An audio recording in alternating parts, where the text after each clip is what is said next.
વડોદરા શહેરના સૌથી મોટા ખાસવાડી સ્મશાનમાં મહાનગરપાલિકાની ગંભીર બેદરકારી સામે આવી છે, જેમાં ચાલુ વરસાદમાં લાકડા ભીંજાતા જોવા મળ્યા હતા। વડોદરા શહેરમાં ખાસવાડી સ્મશાન ખાતે મહાનગરપાલિકાની શરમજનક બેદરકારી સામે આવી હતી। સ્મશાનમાં કોઈ પણ પ્રકારની વ્યવસ્થા જોવા મળી નથી। પરિવારજનો મૃતદેહો લઈને બહાર વેટિંગમાં ઊભા રહેલા જોવા મળ્યા હતા। સ્મશાનની અંદર ચાલવા માટેની પણ કોઈ વ્યવસ્થા નથી। રસ્તાઓની હાલત અંદરથી બિસ્માર બની છે। આ સાથે લાકડા ઉપર કોઈ પણ પ્રકારનો શેડ બનાવવામાં આવ્યો નથી। સ્મશાનના તમામ લાકડાઓ ચાલુ વરસાદમાં પાણીથી ભીંજાતા નજરે પડ્યા હતા। સ્મશાનમાં બેસવા માટેની પણ કોઈ પણ પ્રકારની વ્યવસ્થા જોવા મળી નથી। બેસવાના બાંકડાની આજુબાજુ જંગલી ઘાસ ઉગી નીકળતા પરિવારજનોને બેસવા માટે કોઈ પણ પ્રકારની વ્યવસ્થા સ્મશાનમાં નથી। હિન્દુ સાંસ્કૃતિક મુજબ ચિતા સાથે બાળવામાં આવતી ઘાસ તંત્રની બેદરકારીના પગલે શૌચાલયમાં મૂકવામાં આવી હતી, કારણ કે આ ઘાસ મૂકવા માટે પણ સ્મશાનમાં કોઈ શેડ કે કોઈ પણ પ્રકારની જગ્યા નથી। સ્મશાનમાં વરસાદના પાણીના ખાબોચિયા ભરાયેલા જોવા મળે છે, જેથી અવરજવર કરવા માટે પણ ભારે મુશ્કેલી પડી રહી છે। આ તમામ અવ્યવસ્થાને બદલે ચિતા લઈને આવેલ પરિવારજનો પણ રોષે ભરાયા હતા। ત્યારે આ બદલ સામાજિક કાર્યકર કમલેશ પરમાર એ રોષભરી પ્રતિક્રિયા તંત્ર સામે વ્યક્ત કરી હતી।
કોઈ ધ્યાન આપવા વાળું જ નથી।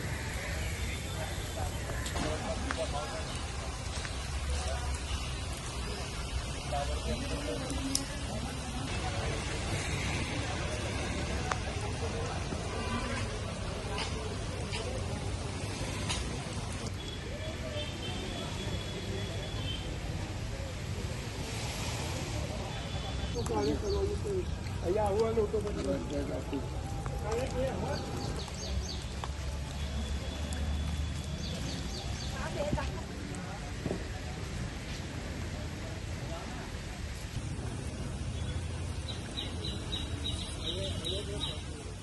વડોદરા શહેરમાં આવેલ જે ખાસવાડી સ્મશાન છે, સૌથી મોટું સ્મશાન છે। હાલમાં પાવર ગ્રીડ નામની કંપની દ્વારા CSR ફંડમાંથી જે કહેવાય છે કે રિનોવેશનની કામગીરી હાથ ધરવામાં આવી છે, પરંતુ હાલમાં જે ખાસવાડી સ્મશાનની અંદર કોર્પોરેશન દ્વારા જે કહેવાય છે કે શેડ બનાવવાની જરૂર હતી, પરંતુ હાલમાં જે લાકડા ભીનાઈ રહ્યા છે એના કારણે કેટલીક ચિતાઓ સળગાવવામાં પણ હાલાકીનો સામનો કરવો પડે છે। સાથે સાથે જે ચિતાઓ બનાવવામાં આવી છે, કેટલાક જગ્યા ઉપર શેડ મૂકવામાં નથી આવ્યા, એના કારણે નગરજનોને હાલાકી પડી રહી છે। સાથે સાથે વેટિંગમાં ઊભું રહેવું પડે છે। એટલે વડોદરા શહેર માટે ખૂબ જ શરમજનક બાબત કહેવાય। સાથે સાથે જ્યારે કોઈ પણ નેતા, તંત્રી, મંત્રી આવતા હોય ત્યારે રાતોરાત ટ્રેન બની જતા હોય છે, રોડ રસ્તા બની જતા હોય છે, પરંતુ હાલમાં જે માનવતા મરી પરવારી હોય એવા જે દ્રશ્યો સામે આવ્યા છે। એટલે ખાસ કરીને આપના ન્યૂઝના માધ્યમથી અમારી અપીલ છે કે જે જગ્યા ઉપર જે ખાસવાડી સ્મશાનની અંદર જે પણ જેટલી અસુવિધા હોય તેને તાત્કાલિક ધોરણે સુવિધાઓ પૂરી પાડવામાં આવે। સાથે સાથે લાકડાના ઉપર શેડ બનાવવાની વ્યવસ્થા કરવામાં આવે તેવી અમારી માંગ છે।